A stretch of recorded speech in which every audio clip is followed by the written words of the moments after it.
So this is our speaker today, Associate Prof. Dr. Shahrul Mizan Ismail from UKM.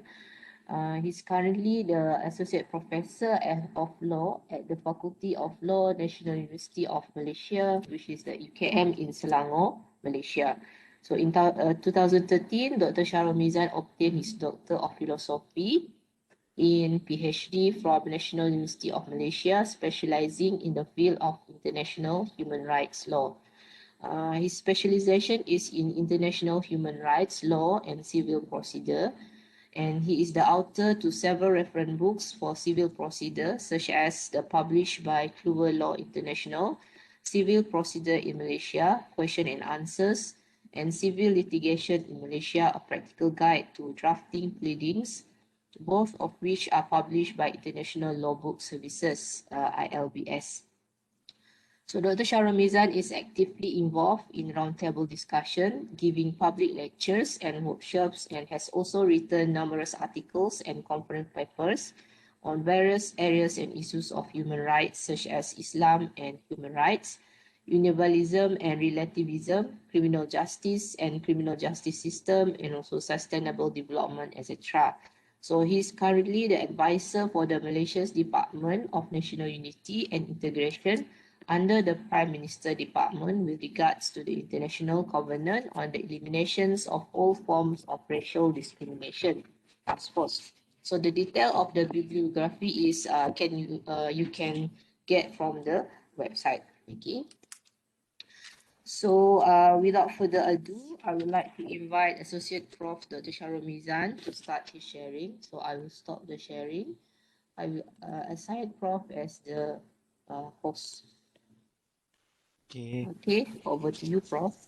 Terima kasih banyak Puan Azra. Thank you very much for inviting me to deliver this workshop to all the participants. Okay, how many participants do we have today, Puan Azra? Currently, already in is 56. Maybe soon will be higher. Okay. The participants are the ones who are only in the Webex kan? Tak ada yang dekat Facebook ke YouTube ke apa macam ni? Tak ada. Okay. Webex only. Alright, okay. Lega dengar. Okay. Right, apa khabar semua Apa ni tak pastilah sama ada yang kita dah pernah kenal ke dah pernah jumpa ke anyone before this in my previous workshops or maybe somewhere else. So, apa ni saya rasa seronok lah dapat jumpa. I think this is my first workshop with UNIMAS kan? Betul tak Puan Azra? Yes. Okay, right. So, I have been invited to give workshops on creativity ni ada banyak tempat lah sebelum ni. Jadi macam bergantung kepada apa yang diminta. It depends on what the organizer request from me. So for you, I think UNIMAS has requested for tools, specifically on tools. Yeah. So when you say tools, meaning I would imagine that means you are more along the line of wanting some practical hands-on exercises and those things lah, betul tak dekat dalam workshop ni, betul tak Puan Azra? Yes. Ya, okay. Jadi saya kurangkan dia punya dia punya content on concepts and theories, dan saya cuba masukkan 2 aktiviti lah, but I'm not sure whether we can do it within 2 hours. Sebenarnya masa saya buat benda ni sampai malam tadi, saya buat sampai pukul 3 pagi. Yang paling mencabar sekali tu adalah this is a creativity workshop, dan saya pun terpaksa kreatif untuk fikir cara macam mana nak buat benda ni supaya dia boleh buat dalam masa 2 jam tapi dia dapat bagi semua benda yang diharapkan daripada peserta lah. Ya, jadi kita akan buat dalam dua bentuk. Pertama sekali kita akan belajar teori sikit. Teori kena ada sikit, sebab kalau tak nanti dia jadi macam tak berapa jelas lah. So the theory has to be there. So we'll go into theories a bit on creativity. And number 2, kita akan buat 2 aktiviti. Saya rasa dalam masa 2 jam itu je yang sempat kita buat. Itu pun kalau sempat kita buat 2 lah. Satu aktiviti besar, satu aktiviti kecil. So yang aktiviti besar tu is actually a game. So kita main game tu sekejap. Lepas tu kita akan tengok teori balik. Lepas tu baru kita buat aktiviti kecil. So that's the plan for today lah. Okay. So sekarang ni saya akan share. Kita go into theories a bit. So untuk hari ini, adakah tuan-tuan dan puan-puan memerlukan apa-apa apps untuk digunakan saya telah memilih kaedah ataupun latihan yang tidak memerlukan you untuk memuat turun apa-apa apps. You don't have to install or download any apps to follow and to follow this workshop, ya. So you don't have to worry. I'm using all the normal ones, tapi I hope it is going to be interesting and fun for you lah. Okay, so sekarang ni saya akan share dulu saya punya slide dan kita go through dulu teorinya. Okay, semua boleh nampak ke Puan Azra? Okay, Alhamdulillah. Okay, nampak. Yeah. Okay, Yes. so this is the title for today's workshop, as requested by the organizer, Creativity in Teaching and Learning, Tools and Steps, ya. Okay, so pertama sekali kita punya structure hari ini adalah kita akan discuss what is creativity in teaching and learning. Because if you want to be creative, you need to understand first what is the meaning of being creative, and what is the meaning of creativity. So that is number one lah. Okay, number two, since you the organizer is asking for tools, meaning you are more into steps ataupun how.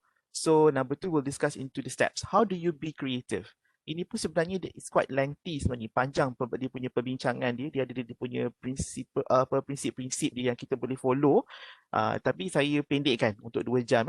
Okey, dan yang ketiga, tools lah. Okey, tools ni nanti kita akan kaji balik daripada apa yang telah kita main dalam game yang saya sediakan tu, dan juga aktiviti interaktif yang kedua tu. Okay, so this is the 3 things that we'll be doing today in the 2 hours provided lah. Okay, so pertama sekali kita kena faham perbezaan dan hubung kait di antara creativity, innovation and invention. We have to firstly understand the link or the connection between these 3. Sometimes people misunderstood one as the other.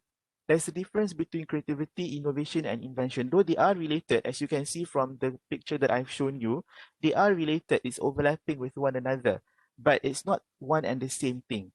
Okay, so what is the difference between creativity, innovation, and invention sebenarnya? Okay. So this is the difference between creativity and innovation. Okay, creativity and innovation, the difference is this. If you look at the one here, yeah, you can see my cursor ke Puan Azra? Can, yeah? Okay. So if you look at this part over here, creativity is the act of conceiving or imagining something original. So it's just when you come up with something new, something novel, something that has never been thought of yet. That is creativity lah. But innovation is the implementation of that new idea that you discovered. So when you discover the idea out of your thinking and apa semua tu, that is creativity. That is you being creative. But innovation is when you use that idea, you implement that idea, okay? Then it becomes the implementation is also something that is new and novel too, and that is innovation. So if you look at this side of the screen, creativity is actually the use of imagination or original ideas to create something. Okay, so when you are creating something based on your imagination, and that is the idea is original, okay, it doesn't have to be something yang totally never been used or never been touched, but the way how to use it, or the way how to the way how that thing is being used, that is the new aspect of apa ni itu yang kita maksudkan sebagai creativity lah. Innovation pula is actually the introduction of new or improved goods or services. So maknanya kalau macam katakan for example, it's just a matter of you menambah baik ataupun apa ni sesuatu kaedah pengajaran contohnya kan, you tambah baik, okey, itu macam lebih kepada innovation. Sebab tu kalau you masuk pertandingan innovation in teaching and learning tu, selalunya kebanyakan kategori yang banyak orang masuk tu is the innovation tu lah. Maksudnya you tweak a bit your way of teaching and your way of teaching to the students, so it becomes an innovation. Tapi creativity ni is something yang you fikir yang baru, something yang orang tak pernah fikir lagi kaedah tersebut. Tapi innovation ni dia tak semestinya something yang baru. Dia mungkin something yang you tambah baik sahaja pun boleh. Ya. Jadi kalau creativity ni dia lebih kepada imajinasi. Tapi kalau inovasi dia lebih kepada implementasi. So inovasi ni boleh juga satu implementasi daripada imajinasi ni. Maknanya kita imagine something yang baru kita dapat, dan lepas tu kita implementkan benda tu. Okay. Creativity ni tak boleh diukur. Susah nak diukur. Sebab tu kalau when I go to so many workshops, kadang-kadang saya bagi workshop tu bukannya saya bagi workshop on creativity, saya bagi workshop on teaching and learning, e-learning dan sebagainya. Tapi in conducting the workshop, I use lots of activities with the participants. So participants will ask me kan, doktor macam doktor boleh terfikir nak buat aktiviti-aktiviti macam ni untuk ajar benda ni. So, saya pun sukar nak menjawab sebab kreativiti itu adalah something yang tak boleh diukur. Jadi maksudnya sama ada apa ni kita kreatif ataupun tidak, ada beberapa method yang kita boleh gunakan untuk ukur tapi dia tak betul-betul exact. Satu contoh ni kita ada satu test dinamakan sebagai tolerance creativity test tu kan. So you boleh test diri you, tengok kreatif tak you ni. Jadi 5 steps dia tu apa tu yang kita boleh follow tapi saya tak masukkan dalam ni lah sebab that one is more theoretical. Tapi maksudnya creativity ni something yang you susah nak ukur. Tapi kalau you tahu orang tu kreatif, you akan tahu dia kreatif lah. Kalau ada tak orang dekat pejabat you yang ataupun dalam family you yang you tahu dia memang kreatif. So kalau katakan hal-hal apa-apa yang you perlukan creativity, you mesti akan cari orang ni. Sebab dia memang tahu kreatif. Tapi kita tak tahu macam mana kita nak kata dia tu kreatif ke, macam mana macam mana kayu ukurnya untuk kita kata dia kreatif tu kita susah nak cakap. Tapi kita tahu bahawa dia tu memang kreatif lah. So it's hard to be measured. Tapi kalau innovation ni dia memang kita boleh ukur. Sebab tu kalau pertandingan-pertandingan, selalunya pertandingan inovasi. So macam mana you nak tahu inovasi dia punya kriteria dia. So because innovation is more about implementation. Jadi kita boleh ukur dia punya pelaksanaan tu sama ada itu satu benda yang inovatif ataupun tidak. Kalau inovatif, sejauh mana tahap inovatifnya. So that one can actually you boleh ukur lah. Okay. Kalau creativity ni dia sebelum inovasi. Maksudnya inovasi tu datang hanya selepas kita dah ada satu idea kreatif yang baru dan inovasi tu follow ataupun unjuran daripada creative idea tersebut lah. So this is the difference between innovation and creativity. So invention tu berada di dalam creativity ni lah. Sebenarnya bila kita berkreatif ni, saya pergi sikit ke belakang. Kalau tengok kat sini, okay, kita berkreatif di sini. Kira daripada creativity idea ni, lepas tu baru kita implementkan dia. Bila kita dah implementkan tu, maka terhasillah satu invention. So inilah dia punya hubung kait di antara creativity, innovation dan juga invention lah. Ya. So sebelum kita pergi kepada what is creativity, saya nak ajak semua orang bermain satu game. Okay. So tak boleh ke saya berbuat demikian Puan Azra? Boleh. Boleh Okay. Yes. Sebab kadang-kadang bila saya pergi workshop orang dah besar-besar dah tua-tua ni dia macam apa malu-malu sikit bila saya kata saya nak ajak main game nanti dia macam krik-krik macam tu senyap je kan. Kalau workshop face to face tu kalau saya ada kat UNIMAS tu kat depan semua peserta bila saya buat tu nanti diorang akan join lah juga sebab dah memang face to face tapi bila dekat dalam online workshop ni saya perasan bila saya buat je game tu apa-apa game lah ataupun aktiviti nanti semua off camera lepas tu semua senyap. Okay. Saya harap semua peserta sporting lah ya dan tolong berikan kerjasama untuk participate in the game. Alright, and kadang-kadang kita dok tanya kan kenapa pelajar-pelajar kita ni off camera semua-semua tu tak bercakap masa kita mengajar kan, tapi sebenarnya kita pensyarah pun off camera juga kalau kalau datang workshop ke apa kan. So kita tengok kita startkan game ni, okay? Saya akan stop screen sharing. Lepas tu saya akan screen sharing balik. So kenal ke dengan dia ni? Ada orang yang kenal tak? Kalau kenal cuba sebut dekat dalam chat box. If you know this character, can you just respond by saying that yes, I know this character in chat box? Tidak kenal. Yes. Okey. Uh, Okey, kiranya ramai jugalah yang jawab clown. Siapa tu? Okey, apa ni, kiranya ramai juga yang kenal kan. Jadi, kepada yang tak kenal, saya perkenalkan dia lah. By the way, kalau nak tengok dekat sebelah kanan di bahagian bawah ni lah, saya sebenarnya dalam dunia maya. This is actually my avatar lah. So, bila I choose my avatar, I choose a thinner face, muka yang kurus sikit. Sebab I punya muka ni kan ada 2 lapis dagu ni, I nak sembunyikan dia tu kan. So, I ada avatar I sendirilah. So, apa? Shahrul, Ya, saya. Ya, siapa tu? Siapa sorry, tu? Shafina Rahim. I'm one of those culprit yang tak nak pakai camera for today. Okey. I honestly, I didn't get much sleep, so I don't think anybody wants to look at me. Okey. Tak apa, tak apa. Is it Sean Connery? Bukan Sean Okay. Connery. That thing was bothering me so much. Tapi kalau tak pakai kamera pun tak apa. Kalau jenis yang terus buka dan participate ni memang cantik lah. Thank you so much, Puan Syafina. It's okay. I mean, I know how it feels when students do that. So, you know, Thank you so much. Kan bukanlah pensyarah je. Apa ni, penceramah-penceramah bengkel pun kita orang selalu duk sembang-sembang kan dalam Facebook kata, ya Allah, hari ni workshop klik semuanya kan. It can be very frustrating, I can imagine. Okay, thank you so much. Okay, so apa ni, bukan Sean Connery tapi nama pelakon ni David Suchet lah. Tapi yang saya tanya tu karakternya. Karakter ni dipanggil sebagai, nama dia Hercule Poirot. Hercule Poirot ni sebenarnya adalah satu karakter detektif yang sangat terkenal dalam novel-novel yang ditulis oleh Agatha Christie. Okay, so dia macam lebih kurang Sherlock Holmes. Kalau Sherlock Holmes, I think you all kenal kot tapi apa ni, Hercule Poirot ni, kalau Sherlock Holmes tu ditulis oleh Arthur Conan Doyle. Tapi yang ni ditulis oleh Agatha Christie. So Hercule Poirot ni, he's basically Belgian lah. Dia Belgian tapi dia stay in London in the 1930s and he solved so many cases lah. Ada 33 novel yang ditulis oleh Agatha Christie on Hercule Poirot. So the game that we're going to play today has got something to do with the Hercule Poirot punya storyline lah.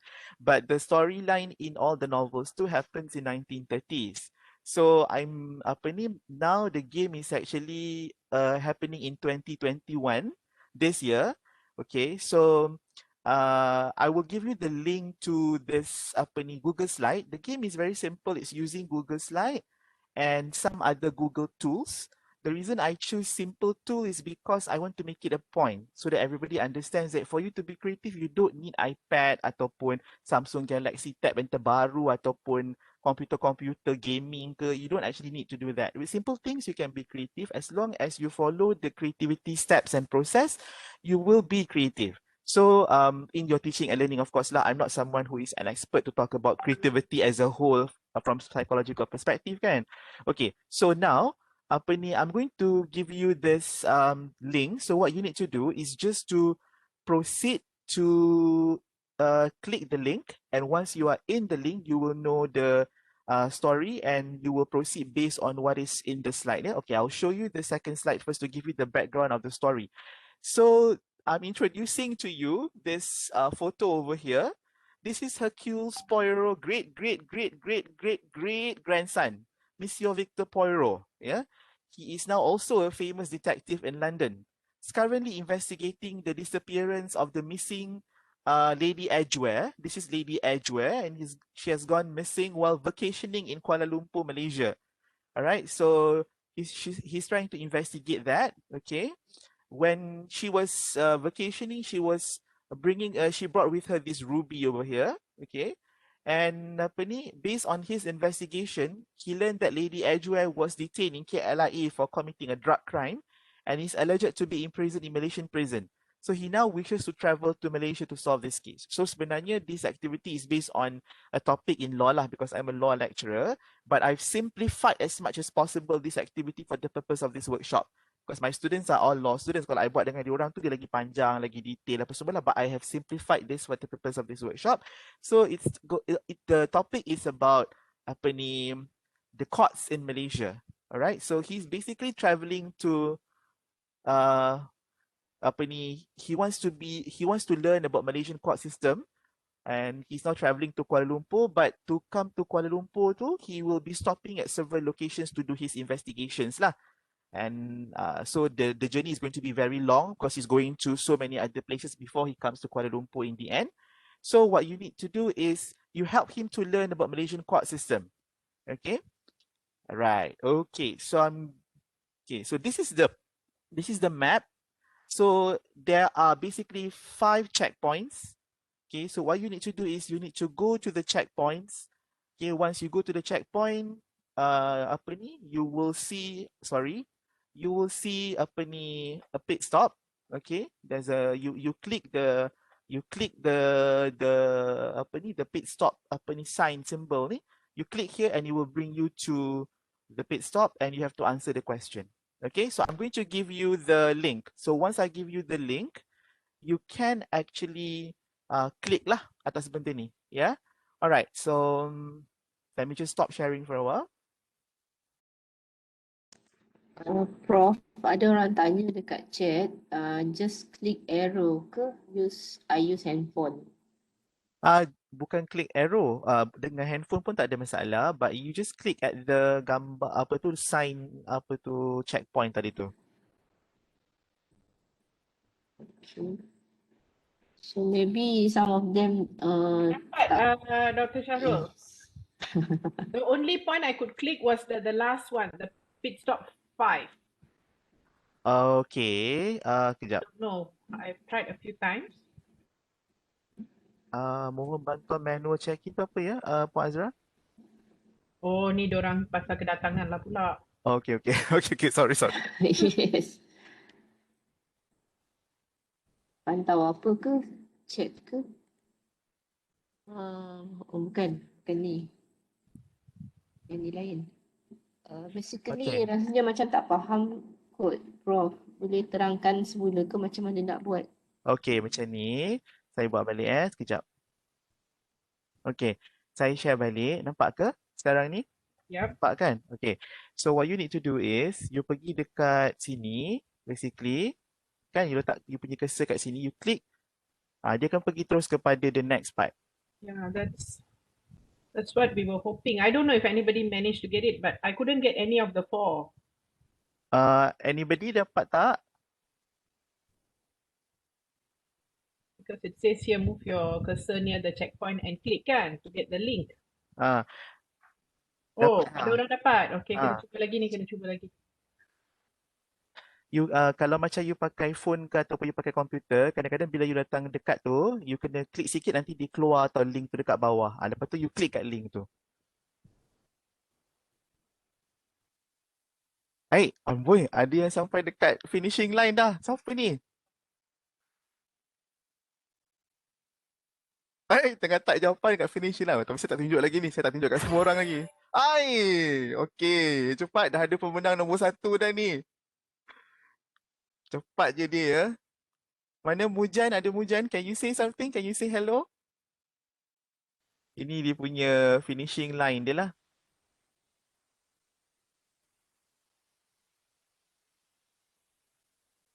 So kita boleh nampak kat situ ada 2 orang yang dah sampai ke finishing line.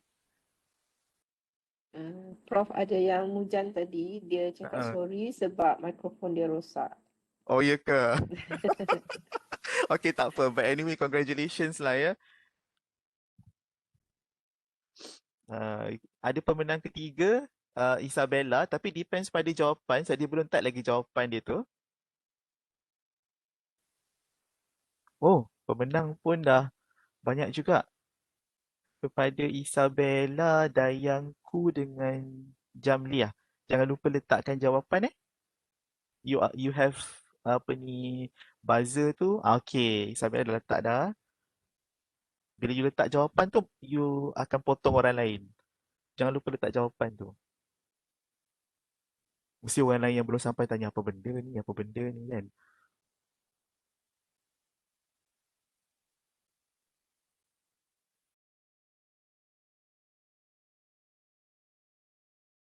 Okay, so kita tamatkan game ni. So saya akan screen share untuk tunjukkan pemenang. Alright, sebentar.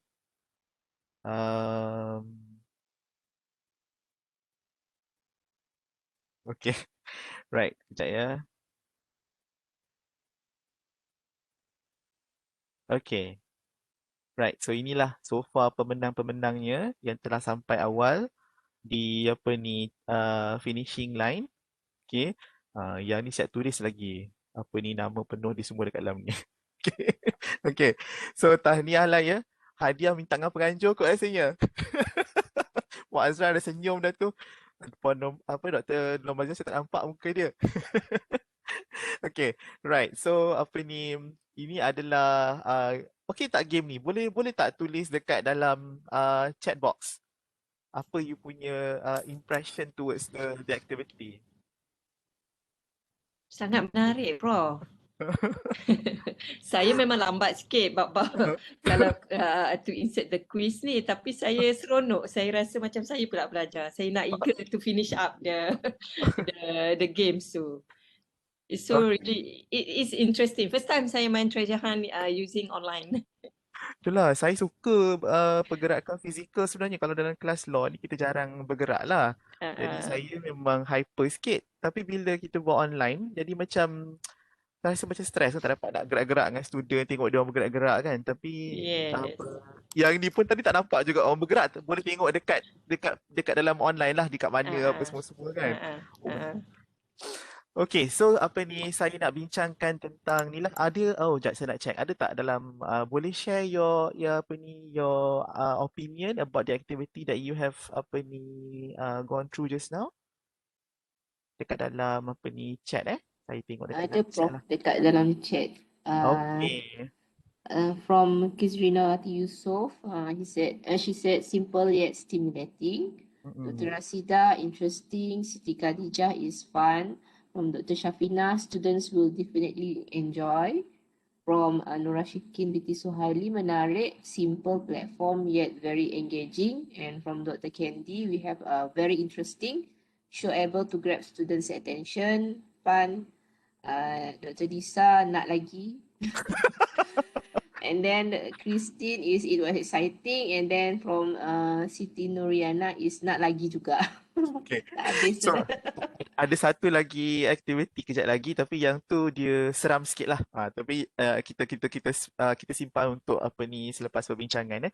Tapi the point of that aktiviti tadi tu adalah dua perkara lah. Pertama, basically I nak supaya semua orang rasa macam creativity ni is not something yang intimidating. I don't want any workshop participants rasa macam susah je nak jadi kreatif, sebab don't put yourself against orang yang memang ataupun benda-benda yang memang dah nampak sangat-sangat hebat.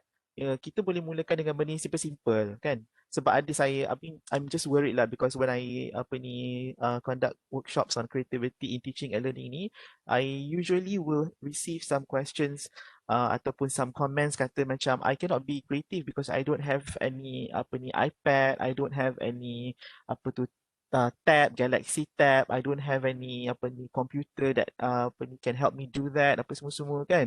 Actually those things help, yeah. I don't know many apps lah, Prof. I tak tahu apps banyak, so I tak boleh nak jadi kreatif. Those apps, those gadgets, those devices, they help you basically to be creative in a more easy way, in an easier way. But even if you don't have them, you can still be creative using simple things, yeah. Okay, so that's number one. The first point that I would like to make. Second point is the tools lah, because you asked me about tools kan. This workshop is about tools. So I'm going to share with you the tools that I have used for this game before we go back to the slides, yeah.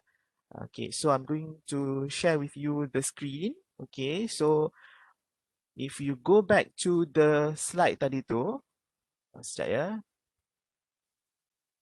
Okay, if you go back to the slide tadi tu, I just use Google Slide je sebenarnya. So I use Google Slide. This is all Google Slide. Okay, kalau if you look at the part over here to make it more interactive ataupun to make it immediacy lah, because I do sometimes I conduct workshops on immediacy. Training dok. How to be close to students online, yeah. So sometimes it will be the students will have closer immediacy ataupun the immediacy is better between the students and you when you have yourself. So that's why I put myself over here in the form of an avatar. Okay. This one you can use using Bitmoji. Have you used Bitmoji before? Can you respond in the chat box? Have you used Bitmoji tak? Bitmoji ni is something yang I'll just go to a different ni. Okay. Nampak tak window yang baru Puan Azra? You just type Dapat. je Bitmoji. So basically Bitmoji ni dia boleh jadi extension kepada Google Chrome. So ni, you can create your own avatar. So dia ada macam-macam kat situ. So bila once you have created your Bitmoji, nanti you dah jadikan dia sebagai extension kepada Chrome. Bila you klik dekat hujung benda ni, dan you nampak dia ada kat dalam ni. Boleh nampak ke saya punya ni? Boleh kan? Bila ni you klik je nanti dia keluar. Macam I punya ni. So I dah buat dekat I punya own account. So dia akan keluar semua yang kita dah, tapi I tak login ni, nanti apa yang kita dah buat semua tu dia akan keluar. Okay, so you just create your own Bitmoji. So itu satu tool yang I pakai, Bitmoji. Lepas tu I letak Bitmoji tu dekat dalam treasure hunt ni lah. Tapi yang ni simple je, insert je. Insert shape, ambil call out ni. I think this one mesti you faham sebab you dah biasa pakai kan. So ambil je call outs ni, pilih je ni, lepas tu buat je lah. So do you know him? Macam seolah-olah kita cakap dengan student kan. Okay, lepas tu bila kita pergi dekat yang ni, basically I tambah Bitmoji kat sini lagi. Kalau gambar ni sebenarnya ni adalah gambar Hercule Poirot yang asal yang you nampak kat sini tu. Tapi I guna face app. So I guna face app, I mudahkan dia. Konon-kononnya dia adalah the great grandson of the ni lah. Lepas tu letak gambar-gambar lain. These are all basically aesthetics. Aesthetic untuk menjadikan dia lebih immersive. Immersive learning means that the students will be immersed in an experience kan, rather than just belajar dengan cara yang macam biasa tu. So kita immersekan dia dengan benda-benda yang macam dia terasa macam dia berada dalam game tu lah. Okay, so dekat bahagian sini tak ada apa-apa, gambar dan sebagainya. Yang ni pun gambar, Bitmoji, tak ada apa-apa. Dekat sini basically what you need to do is, you just have to make sure that you masukkan, okay, I tunjukkan macam mana I buat checkpoint ni. So you just go to insert, you ambil je mana-mana benda shape yang you nak jadikan tempat untuk klik tu. Kalau macam I tadi, I choose this one over here. I choose yang matahari ni sebab I rasa dia macam kelihatan seperti something yang menarik. So I just choose that one. So sekarang ni katakanlah for example, I nak bila orang klik benda tu, dia orang akan pergi ke pit stop 1. So this is my first pit stop tadi kan. So I make sure that, sekejap ya. Okay. I go to pit stop 1. Okay. Okay, ini pit stop 1. Okay. So I dapatkan dia punya link kat sini. Nanti lepas ni kita go to Google Form pula. So I copy. Okay, ataupun nak shortenkan pun boleh. I copy. Lepas tu I terus je pergi dekat sini balik. Kita make sure benda ni ada. Maknanya kita tengah nak buat benda ni lah. Kita right click. Dia keluar macam ni. So masukkan je link dia. Kita letaklah link tadi tu. Okay, apa contohnya macam tu. Tekan apply. Dia akan jadi macam tu. So maknanya kalau orang datang kat sini klik, orang klik kat sini lah. Okay. So once you dah buat benda ni, student memang boleh klik dengan syarat, tapi you kena berhati-hati tau. Dekat sini, dekat bahagian atas, at the top, on the right hand side, you must be careful with this. Make sure that it can be opened by the public on the web. So bila you klik kat sini, okay, make sure that you share this. Dekat bawah ni you kena tukar. Anyone on the link with anyone with the link can view. Okay, dia ada macam-macam kat sini kan. Jangan restricted ataupun UKM ataupun you punya mungkin UNIMAS. You just make sure anyone with the link dan make sure dia viewer saja. Jangan jadikan dia editor ataupun commenter. Editor bahaya sebab nanti kalang kabut nanti game tu. So you just jadikan dia viewer. Even as a viewer pun dia boleh klik. So klik done. So dah lah. Nanti bila you nak startkan game tu, you buat macam I buat tadi. You basically just klik je share ni. You ambil je you click share ni. Lepas tu you just ambil copy the link. Lepas tu you just pass it to your student. So they can just enter lah. Okay, in terms of the checkpoints itself, when they click, where will they go? So once again, I would like to choose something simple so that everyone can use. Okay, so you go, macam this is an example of the pit stop that I created. So I'm using Google Form. So you can see 50 students have responded. This is where I was telling Dr. Mazlina just now. It's because I would like to see my students move, but in online class, how do I see them move? I cannot. So I see them move from the pit stop to pit stop lah.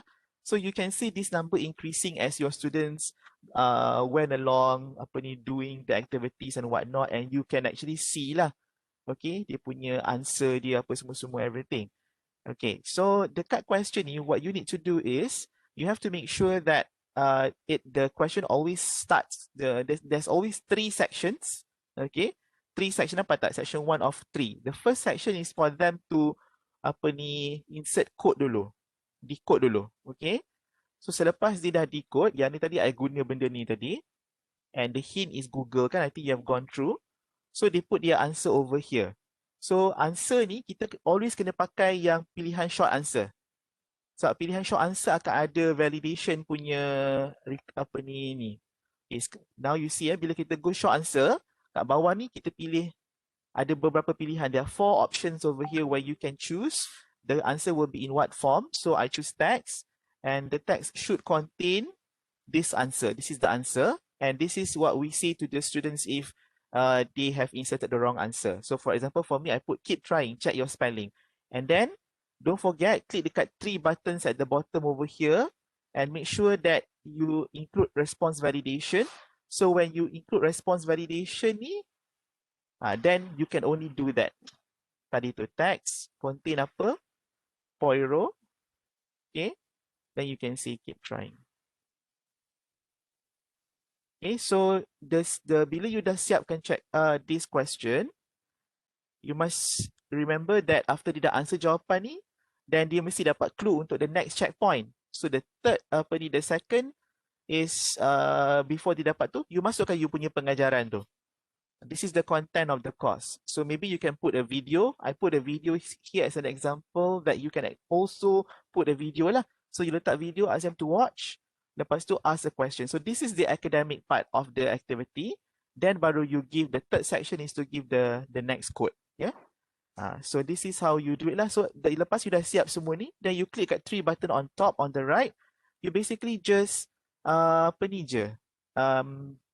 duplicate je benda ni. So that it you boleh make a copy. You just make a copy, then it creates another form similar to this, and you change it lah to pit stop to macam I buat tadi tu. We can see in pit stop to apa pula yang kita nak. Macam tadi I buat from London, dia pergi kepada negeri lain pula kan, because nak bagi dia rasa macam seolah-olah dia travel lah. Macam ni So I just masukkan. The photos kat atas ni semua you boleh tukar. Macam colour kan. Pit stop ni, kalau you perasan pit stop I tukar colour. So dekat sini you tukar colour tu. So you tukar je colour. Lepas tu image ni bila naikkan, dia akan naik ke atas ni. I naikkan yang mystery ni lah. To make them feel immersive kan. Tapi immersive in a simple way. Okay, so I masukkan gambar tempat ni, California ni. Dekat sini, masukkan dekat foto ni. I think you are familiar with Google Form kan, so I tak perlu in detail sangat. Tapi it's just that benda-benda penting-penting macam you have to section kan benda tu, nampak? Add section ni penting. Sebab kalau you tak letak section, nanti dia nampaklah semua terus benda tu. Kita nak jadikan section supaya dia akan dapat secret code tu selepas dia dah menjawab ataupun membuat aktiviti pengajaran dan pembelajaran yang kita dah sediakan untuk dia tu ya.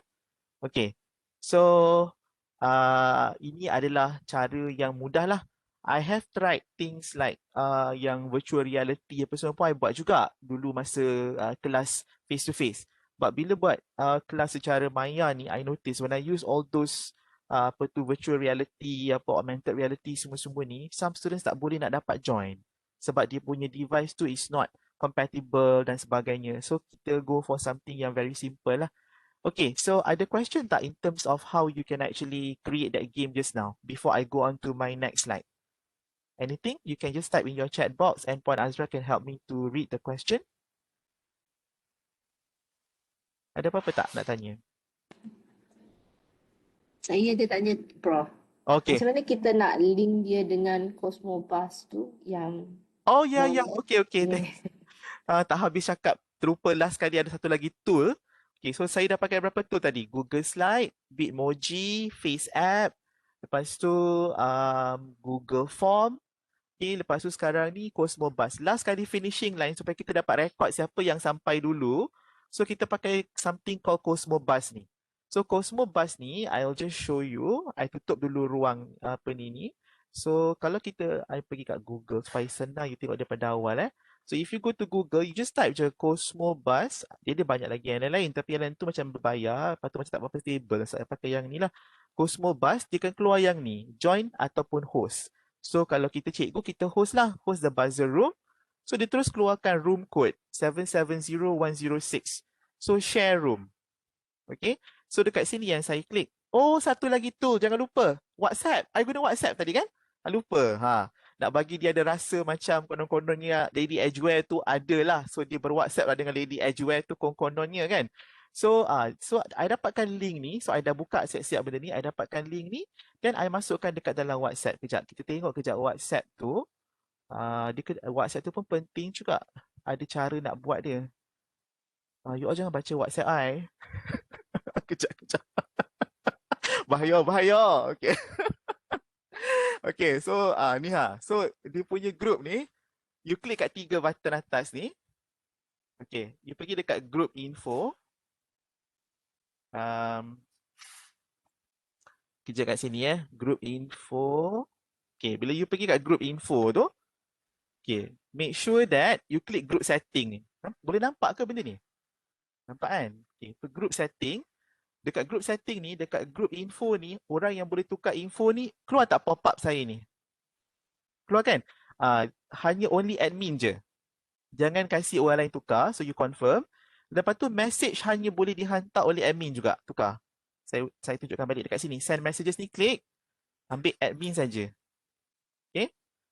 Alright. Ini adalah group tau. Dia bukannya WhatsApp biasa, dia group. Okay, so dalam group ni kalau perasan adalah saya punya staff-staff dalam ni untuk bantu hari ni punya workshop. Tapi kalau you tak ada staff pun tak apa. Kalau macam untuk kelas you buat seorang. Macam mana cara nak buat group seorang? Senang je. You buat satu group, you add kawan you. Lepas tu you keluarkan balik kawan you. You bagi tahu lah kawan itu, katakan I dengan Dr. Nomazlina kan. Nak cakap, Doktor, I nak buat satu group untuk diri I sendiri sebenarnya. Tapi nak buat group kena 2 orang dalam group tu. So I add you dulu. Lepas tu I keluarkan you balik. So it becomes my group. The group will exist. So you boleh jadikan group tu macam yang I buat ni, dan the students can chat with you through this group seolah-olah dia adalah WhatsApp yang betul. Alright, so gambar you tukar lah macam ni. I tukar gambar yang sesuai lah konon-kononnya.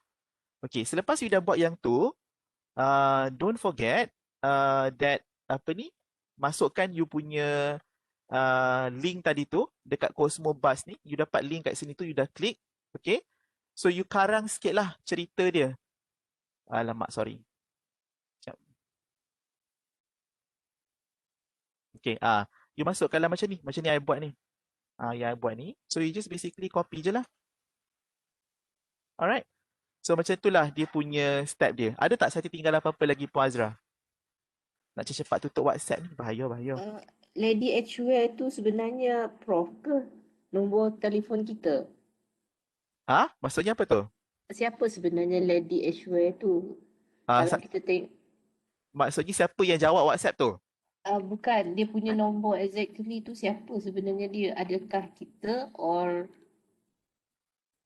daripada apps tu? Saya tak faham soalan tu Puan Azra, macam mana? Tak, Lady Edgeware tu kan dia ada, dia siapa sebenarnya? Kita ke?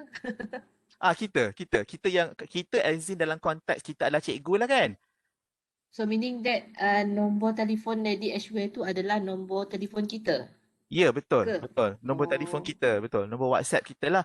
Tapi that also goes back to how comfortable you are in sharing your phone number lah. Macam I dengan my student, I tak kisah. I memang ada group WhatsApp dengan diorang apa semua kan. So kalau if you are not comfortable, then maybe you can use another platform, is Telegram lah.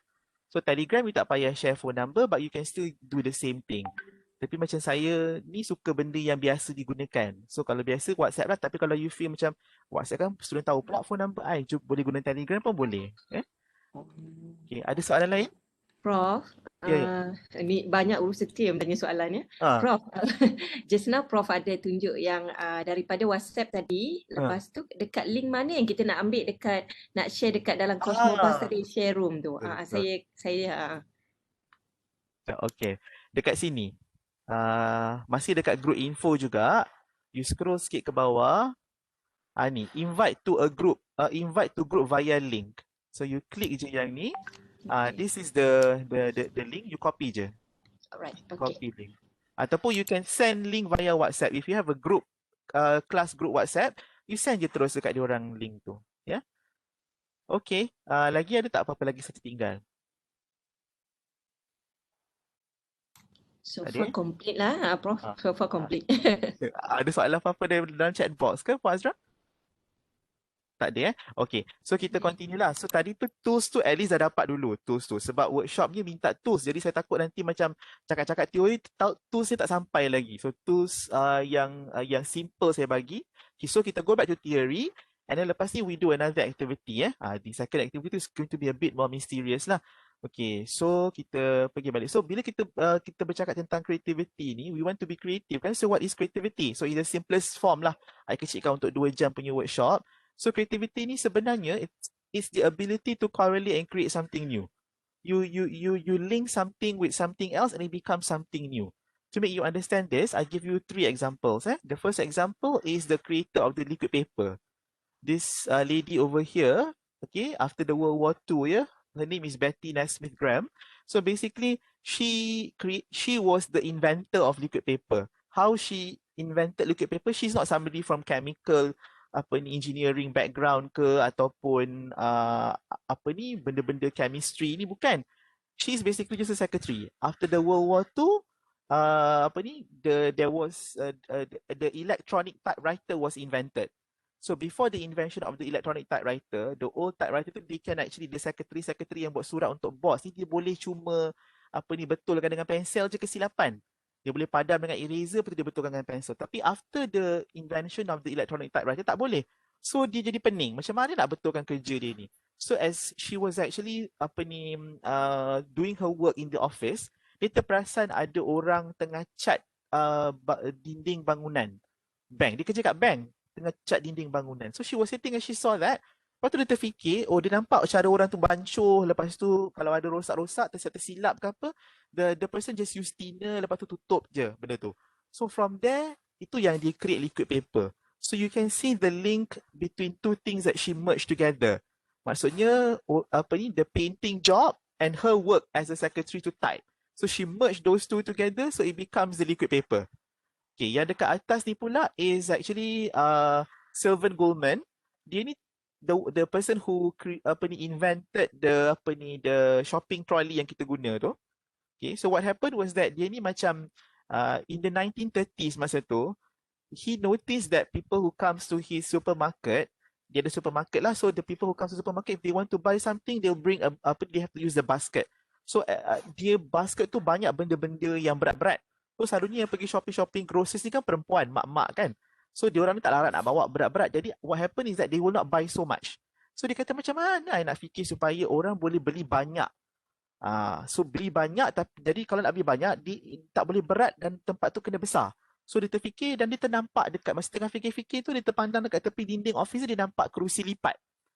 So daripada idea kerusi lipat tu dia buat trolley. So you bayangkan dia merge kan something yang has got nothing to do with shopping pun. It's folding chairs digabungkan dengan basket tu, so jadilah trolley. So creativity ni is about correlating something to create something new, merging or connecting things to be something new lah. Okay, so tu ada 2 examples. Christopher Sholes ni is the person who created the first commercial typewriter. So sama juga dia correlatekan between machine yang print numbers untuk menjadi typewriter. Okay, so these are the 3 examples lah. So itulah maksudnya creativity. You correlate something. Saya just nak share satu story tau. Ni my own experience lah. Masa you all ingat tak? Tak tahulah kat Sarawak macam ada, tapi kalau macam tahun lepas dekat Malaysia, kalau saya ingat, everybody terkejut kan bulan Mac kita kena PKP kan, semua kena perintah kawalan pergerakan.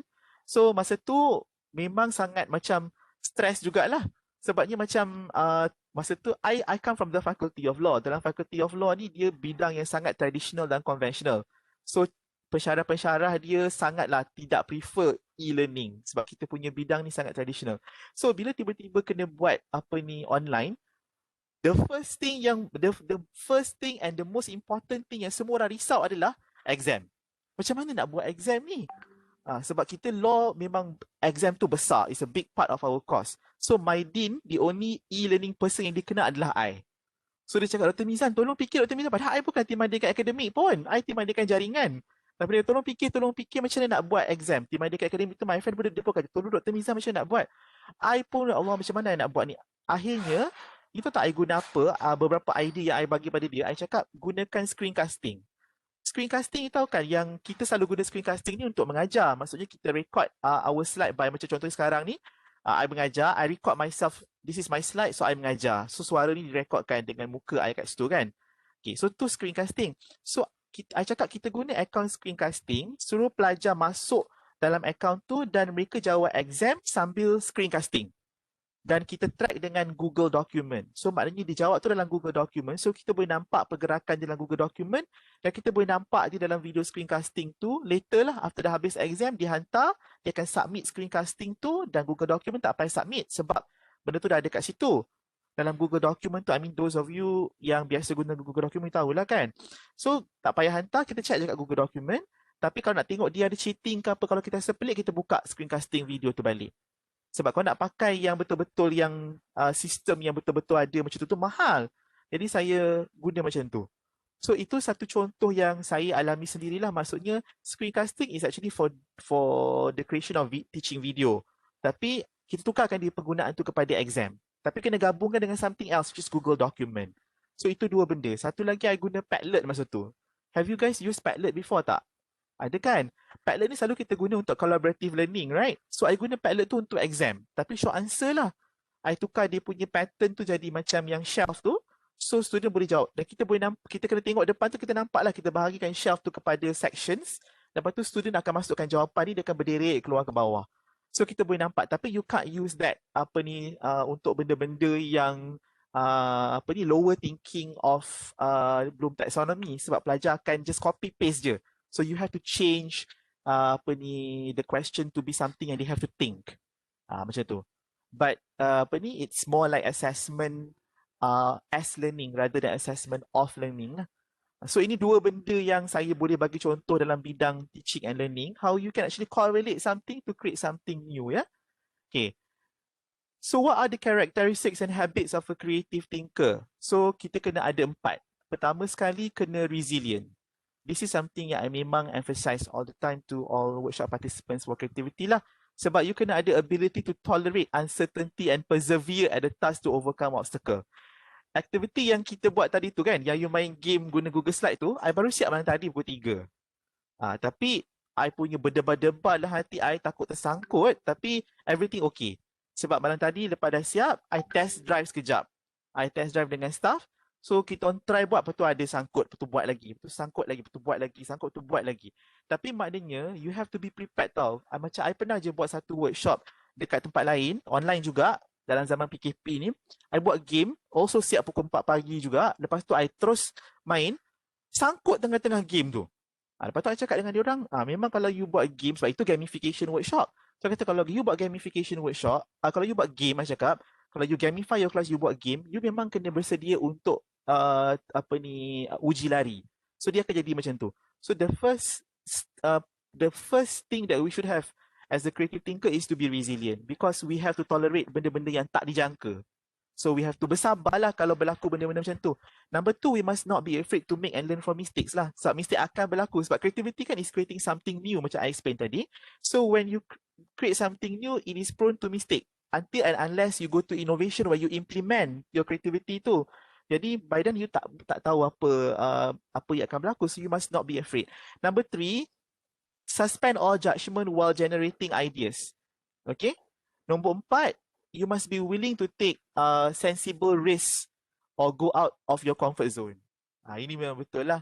Bila nak mengajar tu macam tak pernah buat lagi, macam takut ni. Tapi you have to go out of your comfort zone. Okay, so tu 4 characteristics lah. So what should you consider when you are doing when you are trying to be creative ni?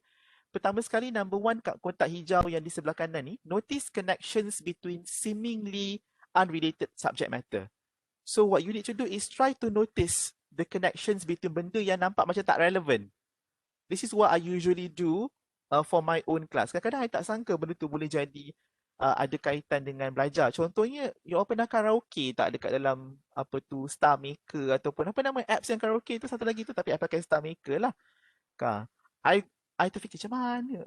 Sebab I pun suka nyanyi joke seorang kat situ tau. Tapi jangan cari kat I kat situ lah. I takkan tunjukkan diri I kat situ. So, so bila I fikir macam mana I nak bagi dia fun-fun sikit lah. Macam tiba terkait. Oh, boleh juga guna star maker ni untuk macam ni. So you try to notice the connections between benda yang tak ada kaitan.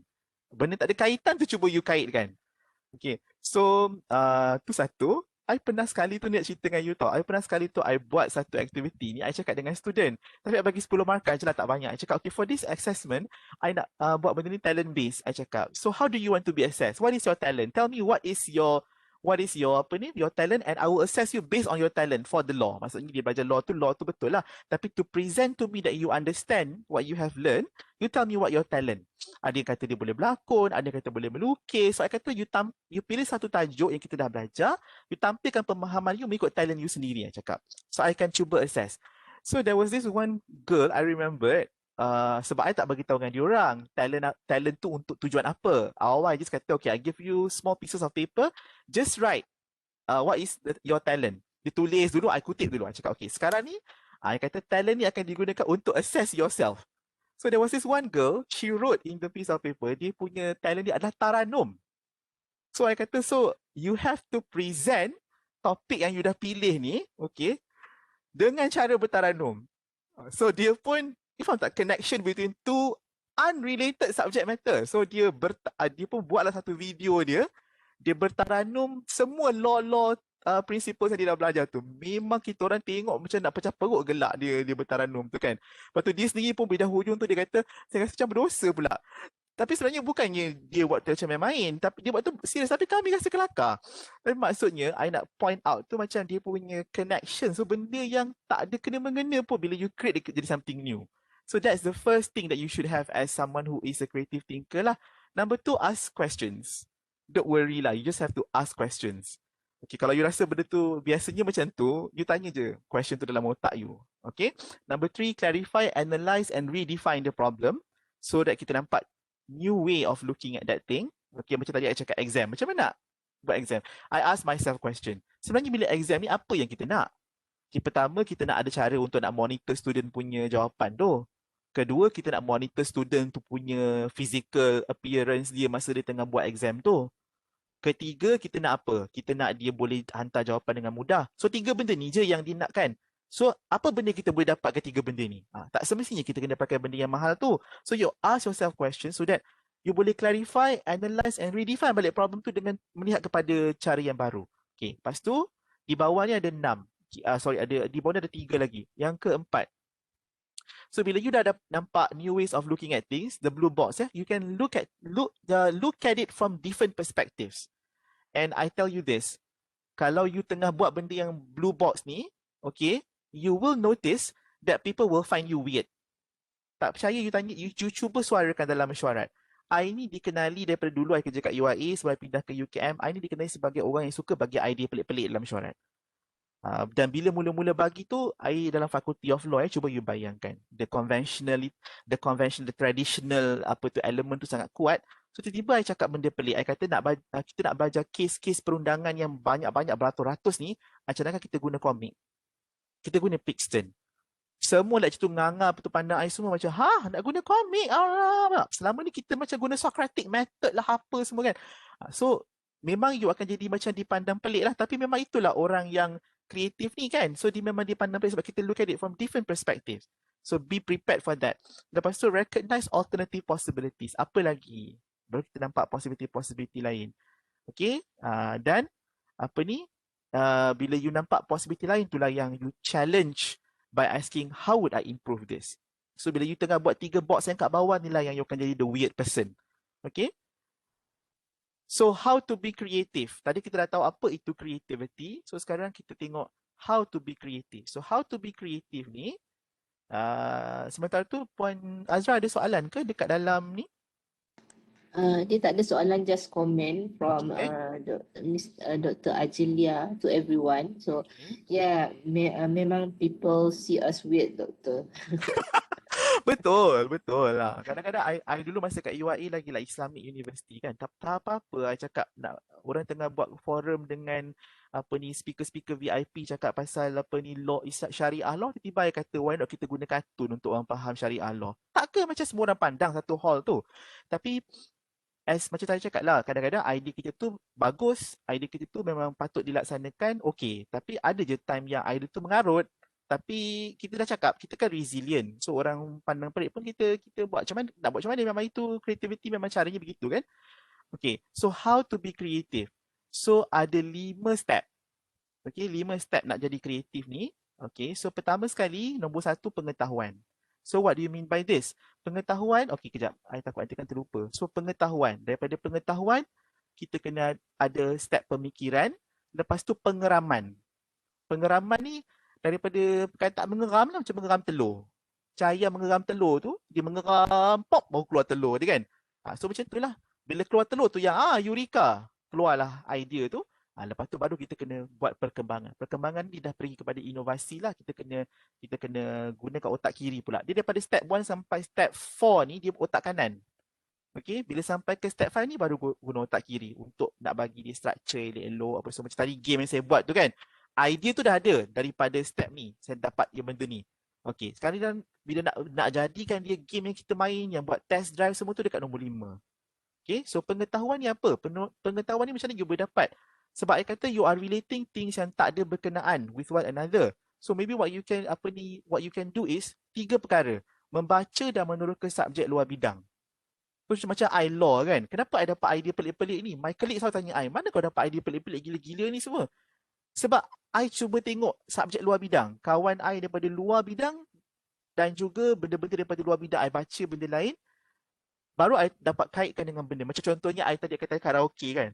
Sebab I karaoke tu di luar bidang. So macam mana nak kaitkan? So kita kena membaca dan meneroka subjek luar bidang. Lepas tu kedua, always talk to people from outside. Jangan dengan kawan-kawan kita kat fakulti je. Ya. Baru kita dapat some pengetahuan lah.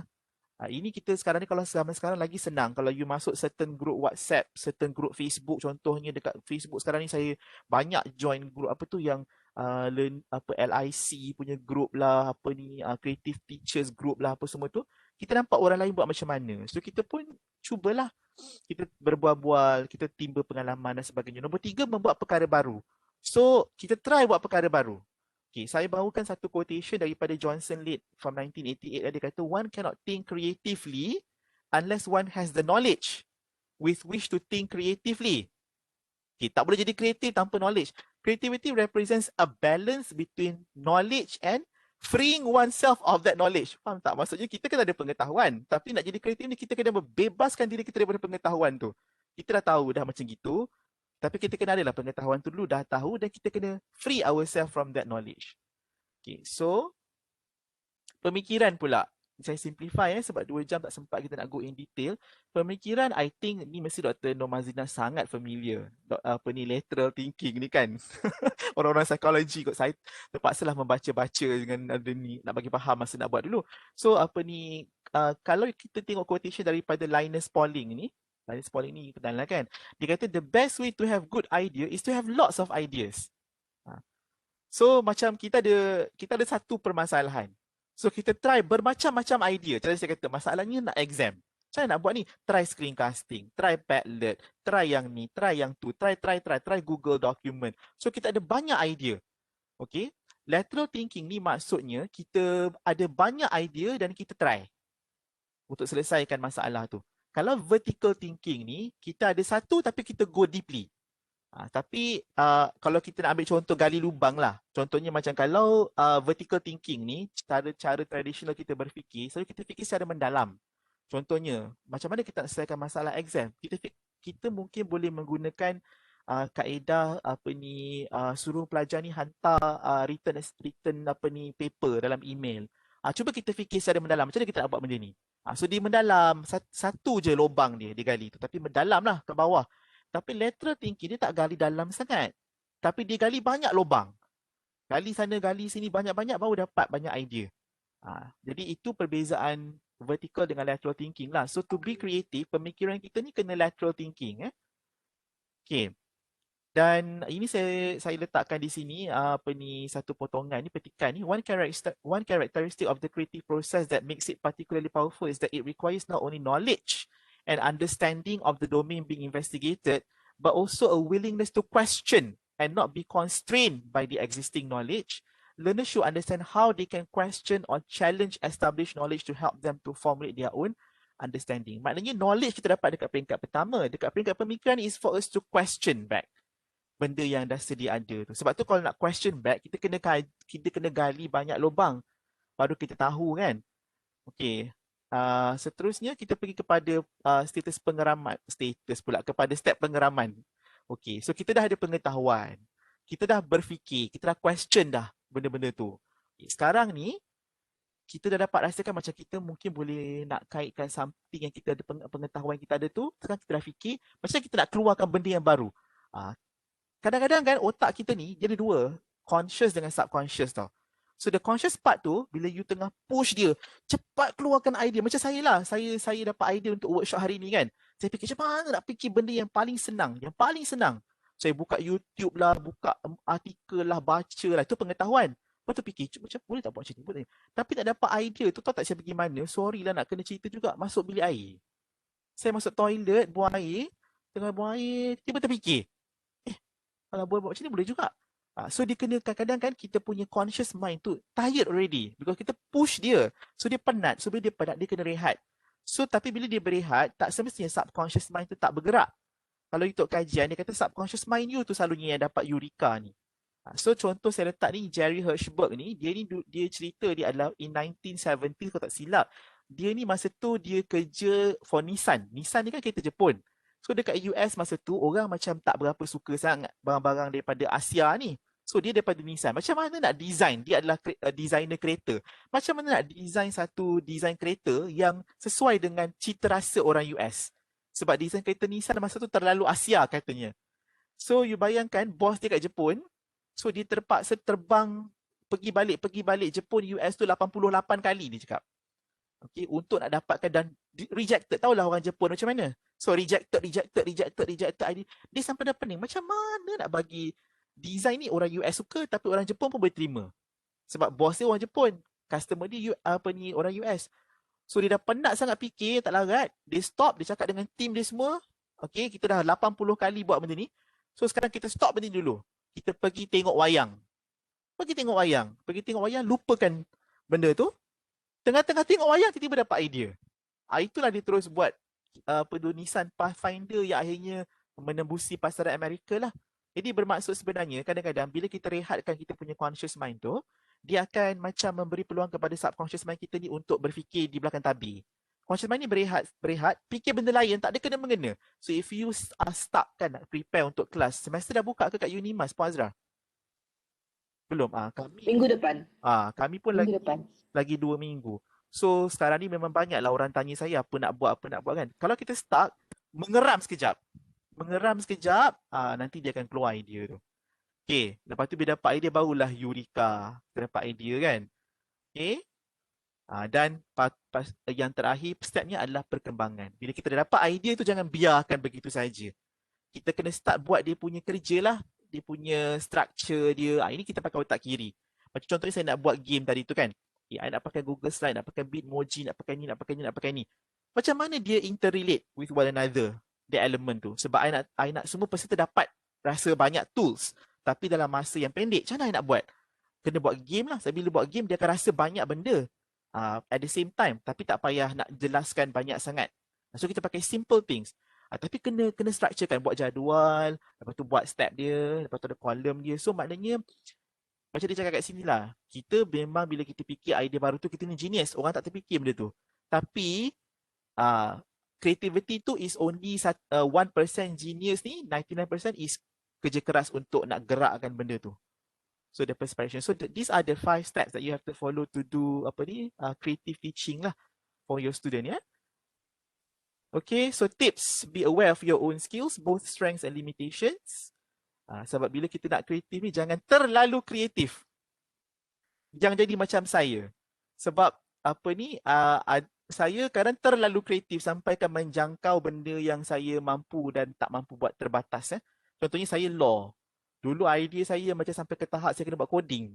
Bila saya cerita idea tu dekat orang, orang kata itu sampai nak kena buat coding tu kalau macam tu. Saya nak buat macam tu lah macam untuk kelas saya. So kita kena tahu kekuatan kita kat mana. Kita punya keterbatasan kita kat mana. Macam saya tahu saya punya kekuatan saya adalah idea. Estetik, macam color-color, design-design ni semua saya punya kelebihan. So kat mana saya boleh buat? Jadi bila saya guna Powtoon, betul tu drag and drop. Guna Wix contohnya untuk buat website, itu drag and drop boleh. So be aware of your own skills, your strength and your limitations. Number 2, think of a range of different strategies or approaches to respond to a problem or question. Ini tadi saya cakap lah. Every time you see something dalam kelas you, katakan ni tak prepare minggu depan kelas. Think of a different strategy untuk approach that particular topic yang biasanya you approach macam mana. Tukar. And then plan. Okay. Lepas tu monitor your work. Okay. Dan bila you sangkut, rasa macam benda tu tersangkut, plan ni tak menjadi, be flexible. Tukarkan kepada benda lain, tak apa.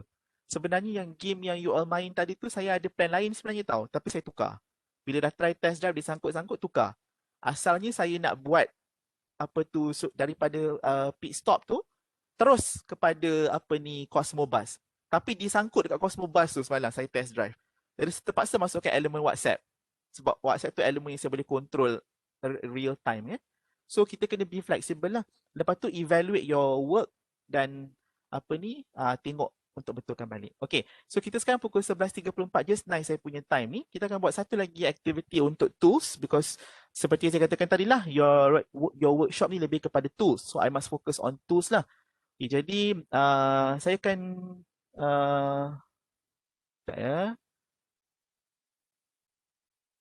saya stop sharing dulu. Okay, so saya akan bagi satu link kepada satu dokumen, dan you ingat tak kes berkenaan dengan seorang warga negara Britain, seorang budak perempuan yang hilang di resort dulu tu? Ingat tak kes tu? Ingat ke? Kalau you ingat lagi, Ingat, Prof.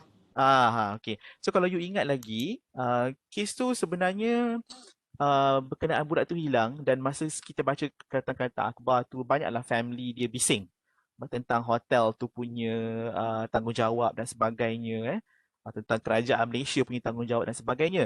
Jadi saya ada membuat satu aktiviti dengan pelajar-pelajar saya, tapi yang ni saya rasa peserta dalam workshop ni boleh buat juga sebab dia tak susah.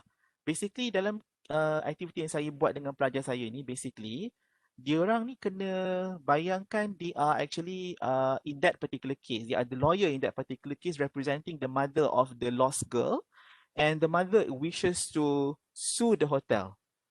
So sama ada boleh ataupun tidak, they have to firstly analyze the evidence. Jadi macam mana kita nak bagi evidence dan bagi benda tu menarik? Jadi saya akan bagi satu link.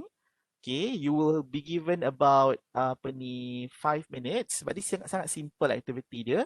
So just look into the evidence, and then kita tengok, kita akan bincangkan selepas tu. Okay, saya bagi linknya sekejap. So this is the link. Saya letak dekat dalam chat Okay, sekejap. Sebentar.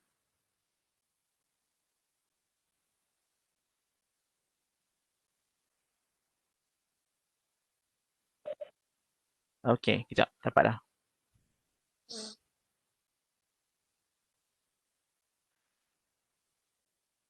Okay, saya letak dekat dalam chat. Sekejap. Dia tak copy lagi. Sebentar.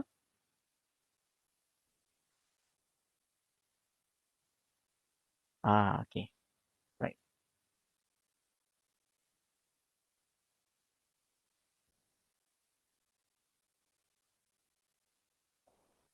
Okay. Dapat tak? Cuba buka.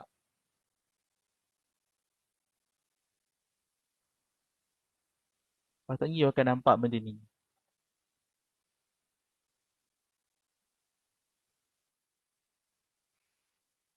Nampak tak? Boleh?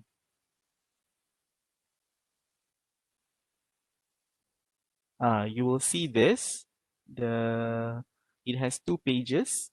So just read the first page dulu to understand the story before you analyze the evidence in the second page.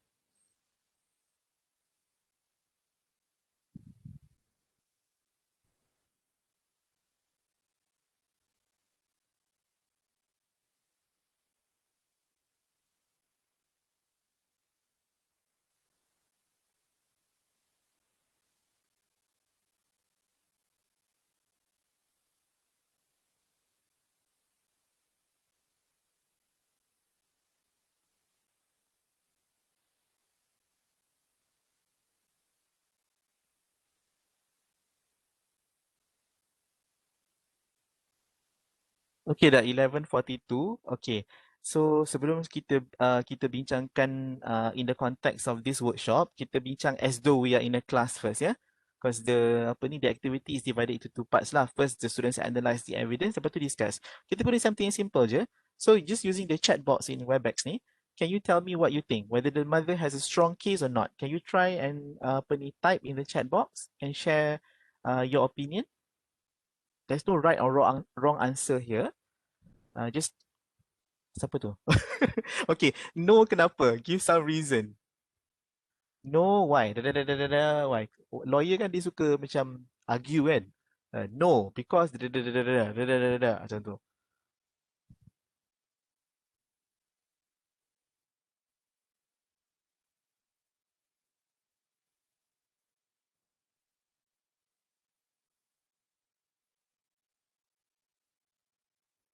Cannot suggest. Lack of circumstantial evidence. Okay, right? Okay. Lagi anybody else? Dia tak ada jawapan salah atau betul sebab dia memang kita boleh argue kan benda tu. Okay, sebab ada fence yang seolah dipotong. Okay. Because the fence is broken. Okay. Ya. Yeah. Lagi ada lagi? No, because no evidence.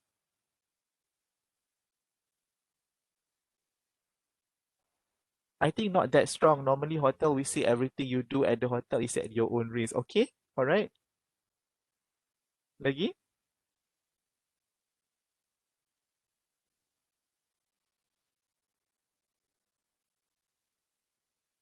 Okay. Sementara orang lain menaip, saya sharekan dulu macam mana benda tadi tu dibuat. So kalau basically, yang kita buat tadi tu macam immersive sikit kan. So macam kalau before this cara pengajarannya adalah kita bagi problem di atas paper lah. Bagi problem atas paper, so student baca. Kalau nak tengok evidence, tak adalah kita explain apa benda evidence tu. Ni cuba kita make it more immersive. So bagi dia gambaran. Tapi macam saya cakap tadi tips, ingat tak saya kata tips untuk nak jadi kreatif tadi. If you remember what I shared with you. Ni tadi kejap saya buka apa tadi. Okay. If you remember this, ingat tak saya cakap tadi. Number 1, be aware of your own skills, both strength and limitations.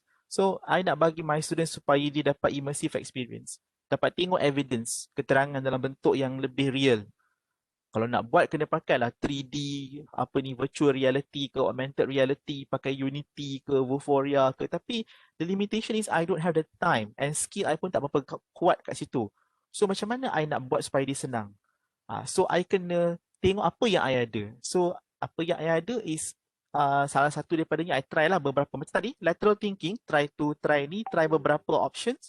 Rasanya ni yang paling senang. Student nak buka pun senang, I nak buat pun cepat, tak ada banyak buang masa. So I pakai yang ni. So Canva ni banyak orang pakai sekarang. Orang semua dah biasa dengan Canva. Tapi how do you tukar benda tu untuk supaya menjadi something that is useful and immersive? So basically what I did was I created tadi tu yang ini tu benda ni. This one, I created this one. So mula-mula ni design je. So I rasa kalau you biasa guna Canva, this is all drag and drop. So you just choose one template. Okay, lepas tu you put in the story. Lepas tu you just play with the picture, ambil daripada images lah. Kan? Ni kat sini basically just click je foto ni. Choose whatever. Tapi tu I cakap, the tip is you have to know your limitations. Macam contoh, you nak buat cerita ni. You nak gambar yang ni. Susah lah. You kena tengok apa yang ada. Not apa yang you nak. Apa yang ada. Kita work within our limitation. So, gambar macam ni apa yang ada. So, I try to type mountain, forest, ada keluar-keluar gambar. Then I tarik lah. Masuk. Just to give them the feel kan. Okay, so yang ni I ambil. I try tulis haunted story lah apa semua. Bagi dia ada tu. So ambil gambar yang sedia ada supaya kita tak pening-pening nak kena create benda yang tak ada. Okay, lepas tu yang this one. Nak jadikan dia, I nak masa tu saya fikir macam mana saya nak buat benda ni simple untuk pelajar-pelajar yang tak berapa banyak sangat tak berapa kuat sangat dia punya internet dan dia punya device tak compatible sangat dengan benda yang pelik-pelik kan. So saya buat dalam 2 page je saya nak. Semua benda dekat situ. How do I make that? I terfikir. So kita buat link je lah. So linkkan je benda tu supaya senang. Dia klik je benda tu. So kita boleh ambil kat sini contoh saya tunjukkan macam mana nak buat. You must firstly have a few design. So contohnya macam yang ni saya tunjukkan.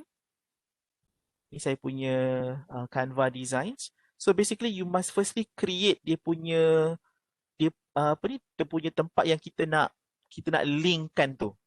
Okay. I pilih dulu macam ni contohnya forest scene, medication scene. Ni semua design-design yang independent on its own lah. Tak ada kaitan dengan yang ini tu. Dia tak ada kaitan dengan ni lain. Contohnya yang ni simple je I buat. Okay, katakanlah I pergi this one. Okay, design dia tak ada apa-apa. I just buka ni. Lepas tu, I cari je dekat video bawah ni. Okay, video apa yang ada. I type lah. Video apa yang ada yang contohnya katakan I nak macam running away. I type running away. So, apa yang keluar?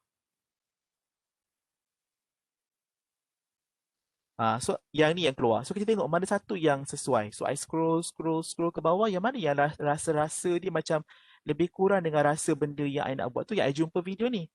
This is the video that I letak ni. Kan? So, you just basically tengok apa yang ada deh. I tengok ni macam rupa dia macam sama je I katakan. So, I letak lah. So, kita gunakan apa yang kita ada. Jangan cuba buat benda yang baru tu nanti jadi menyebabkan kita kreatif yang not within our limitations. Nanti jadi penat. So, kita dah create benda ni. So, katakan kita nak linkkan tadi. You go back to this one. The first thing that you do is, you nak create dulu tempat untuk student nak klik. So, I klik text. I klik atas ni. Okay, type je. Apa-apa. Katakanlah click here. Okay. So, you gerakkan dia ke tempat mana you nak. Lepas tu, you pergi dekat atas ni. Nampak ada 3 button ni, klik. Klik je link. Bila link ni, nak kena masukkan benda yang tempat you klik akan pergi ke situ. So, you pergi dekat design yang tadi yang you dah buat tu yang ni. Okay. Klik kat sini. Ambil je link ni. Ambil je link ni. Pergi dekat tempat yang student nak klik tadi tu. Design satu lagi tu. Masukkan je. Lepas tu tekan apply. Dah. Settle. So, nanti bila you publish nanti. Klik kat sini. Bila you nak publish, you klik kat apa ni. You jadikan dia. You letak macam tu. Nanti bila you dah share link tu. You go to the link. Ambil link ni. Okay. You publishkan as website tau. You klik website. Open. Okay. So, ambil link ni bagi dekat pelajar. So, pelajar boleh buka lah benda tu. Okay. Okay. Puan Azra, ada soalan tak untuk tools yang ni? So, basically saya pakai Canva je semua ni. Yes, Doktor. Basically, yang tadi untuk yang case study, ada certain comment. Okay, I think not that strong. Normally, hotel will say everything you do at the hotel is at your own risk. Okay. No, because the bedroom window was open and she may have sneaked out from her bedroom. Other participant, the health condition of the girl. In fact, as a parent, you should take care of your child instead of salahkan other people. And then from others, is there any CCTV evidence? No, the hole in the fencing is too small for a 15-year-old to climb through. The window is fenced up. She may not have taken her medicine. Her parents should be more alert of her because of her condition. From Dr. Nur Mazdina, I think no. Because the parent choose the place even though they are aware the condition of their daughter. And then from Dr. Shahrul Azman Roslan. So how heavy is the video when doing this kind of activity? I think he's asking about the Canva. Some students could not get on board with their limited connectivity. And also any video can use or other proprietary issues. Itu saja. Okay, soalan yang pertama tu, how long is the video tadi, Puan Azra? Yang pertama is the comments depend on the activities too. Okay. Yang related to Canva is the two yang kat hujung tu, which is how heavy is the video. And then video tu ada proprietary issues tak? Kalau yang how heavy is the video tu yang saya takkan ambil video yang di luar Canva. Saya akan ambil video yang memang Canva sediakan. That's the first thing I will do lah. Sebab kalau ambil kat luar kadang-kadang nanti dia berat. Nanti I nak kena convert lah apa semua kan. So bila I ambil dalam Canva, I assume apa yang ada di dalam Canva tu something yang sesuai lah untuk penggunaan dia. Dia pertama, tapi saya tak boleh percaya juga. So second step yang I pastikan adalah bila kita ambil video, I choose video yang pendek-pendek. Dia ada masa kat sini kan. Bila kita klik video, kita nampak masa. Macam ni I tak ambil lah. Kalau panjang 29 saat ni. Ni pendek ni, 6 saat je. So, I ambil lah benda yang pendek-pendek ni. So, my experience, I tak boleh nak jawab benda tu conclusively. Tapi based on my experience, when I take all these short ones, my students tak banyak yang, bukan tak banyak, tak ada lah yang complain kata tak boleh buka ke apa, tak ada. So, choose video dalam Canva. Macam saya cakap tadi, work within apa yang ada rather than you take something else. Lepas tu kedua, choose something yang short. So kalau short, dia akan jadi lebih mudah lah. Tapi kalau katakan for example, your students have connectivity problem, sampaikan video yang pendek pun dia tak boleh nak buka, you have to do your, yang ni goes back to another topic in a different workshop, your AD model kan, your instructional design. Before you start your class for the semester, don't forget to do your instructional design. So the first, one of the theory of instructional design yang kita boleh guna, model is AD model kan, the first A in ADDIE, A-D-D-I-E, analyze, design, develop, implement and evaluate kan. A tu bila you analyze tu, awal semester apa yang I buat dengan my pelajar adalah I assess diorang punya internet connectivity and device capability dulu. That's what I do with my students.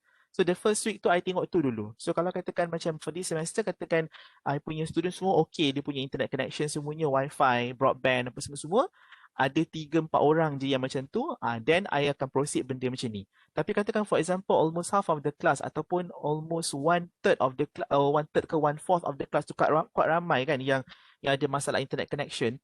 So maybe kita tukarlah, bukanlah video. So bila dia still klik, dia mungkin klik, dia akan sampai ke satu collage photos ke, sampai ke satu page yang ada banyak gambar.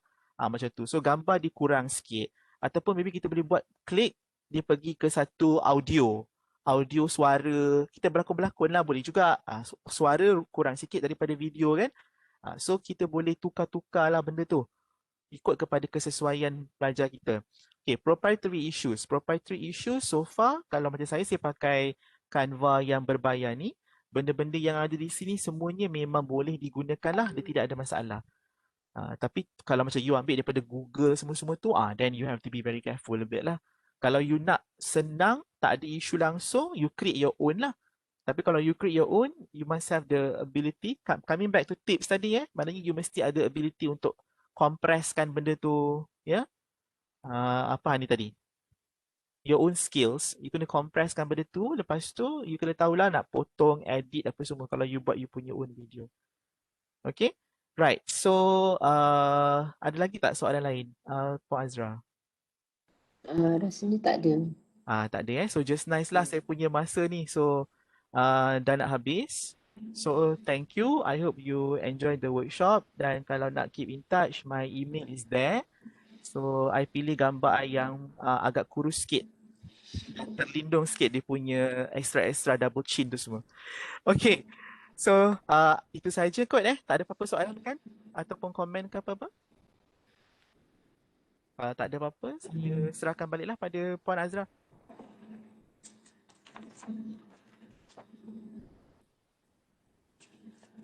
Okay, so thank you very much. So maybe we will ask.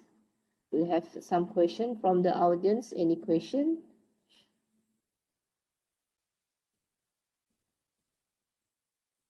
Okay, Prof. Shahrul, thank you so much. Siapa tu? Saya. Okay. Ex UIA as well, so I can imagine you coming from iCall. Oh, okay. High five. I can imagine the looks on our previous rector's face. Well, it was, people like you kind of give hope to people like me.